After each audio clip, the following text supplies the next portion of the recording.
প্রায় সম্পূর্ণ দৃষ্টিহীন হয়েও জাতীয় মঞ্চে সাফল্য, বাংলার গর্ব নন্দিতা সর্দার।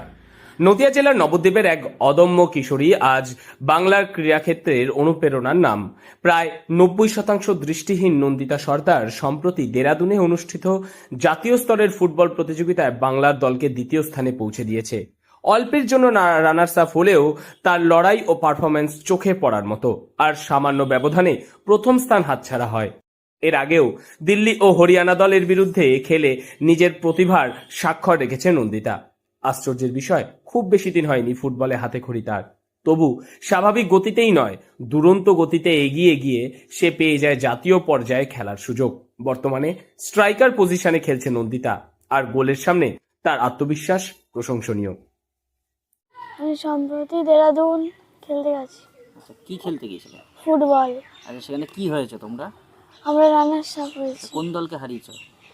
আমরা দিল্লি আর হরিয়ানা আর আচ্ছা, এই যে কতদিন ধরে ফুটবল খেলছো, কতদিন ধরে? আমি ফুটবল খেলছি 7-8 মাস ধরে আমি ফুটবল খেলছি। আচ্ছা, নবদ্বীপ এপিসি ব্লাইন্ড স্কুলের তৃতীয় শ্রেণীর ছাত্রী নন্দিতা ফুটবলকে শুধু খেলা নয়, ভবিষ্যৎ হিসেবেই বেছে নিয়েছে। সে জানিয়েছে আগামী দিনে ফুটবল খেলেই এগিয়ে যেতে চায় এবং দেশের জার্সিতে মাঠে নামাই তার একমাত্র স্বপ্ন। এই সাফল্যের নেপথ্যে রয়েছে তার পরিবার, স্কুল এবং পাড়া প্রতিবেশীদের অকুণ্ঠ সমর্থন।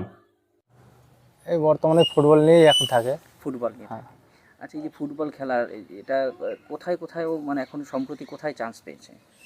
এখন আপাতত ন্যাশনাল খেলে এসছে, এরপরে যদি সিলেক্ট হয় তারপরে ওনার ডাকবেন আবার।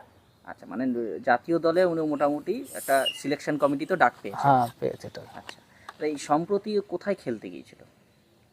একটা উত্তরাখণ্ডের দেরাদুনে। দেরাদুনে।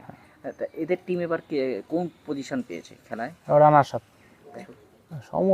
সমস্যা তো অনেক কিছু হয়, সমস্যা তাও এড়িয়ে আমরা চলছি, যতটা পারি মেয়ের সাপোর্ট করি যাতে আবার ভবিষ্যতে অনেক কিছু এগিয়ে যেতে পারে, এটার জন্য। নন্দিতার বাবা পবিত্র সর্দার, যিনি পেশায় দিনমজুর, মেয়ের সবচেয়ে বড় ভরসা। নদিয়া জেলার এক আদিবাসী পাড়ার বাসিন্দা পবিত্রবাবু নিজেই মেয়েকে নিয়মিত ফুটবলের প্রশিক্ষণ দেন। প্রতিটি প্রতিযোগিতায় তিনি মেয়ের সঙ্গে মাঠে গিয়ে অনুশীলন করান, পাশে থেকে সাহস যোগান। নন্দিতার মা গৃহবধূ, দরিদ্র পরিবারের সীমাবদ্ধতা সত্ত্বেও মেয়ের স্বপ্নে কোনো বাধা হতে দেননি তারা। নন্দিতা সর্দার, যার বাড়ি ভালুকা জোয়ানিয়া গ্রাম পঞ্চায়েতের, বাবা দিনমজুর, ক্লাস 3-তে পড়ে। অত্যন্ত প্রতিভাবান মেয়েটি। তাকে আমরা গাইড করে ঠিক করলাম যে একে অনেক দূর পর্যন্ত নিয়ে যাওয়া যায় কি না। পরবর্তীতে ওখান থেকে ফিরে আসার পরে আমরা ওদের যারা কার্যকর্তা তাদের সঙ্গে কথা বলার পরে সাই কমপ্লেক্সে এদের একটা কোচিং করানো হয়। কোচিংয়ে ও বাংলা দলে চান্স পায়। নন্দিতার সাফল্যে গর্বিত বিদ্যালয়ের প্রধান শিক্ষক বাসুদেব চ্যাটার্জিও। তার কথায়, নন্দিতা প্রমাণ করেছে শারীরিক সীমাবদ্ধতা কখনো মনের শক্তিকে আটকাতে পারে না। অদম্য ইচ্ছা শক্তি, কঠোর পরিশ্রম আর পরিবার ও স্কুলের সহায়তায় নন্দিতা সর্দার আজ শুধু একটি নাম নয়, সে বহু দৃষ্টিহীন শিশুর স্বপ্ন দেখার সাহস। নদিয়ার নবদ্বীপ থেকে মৈনাক দেবনাথের রিপোর্ট, লোকাল 18 বাংলা।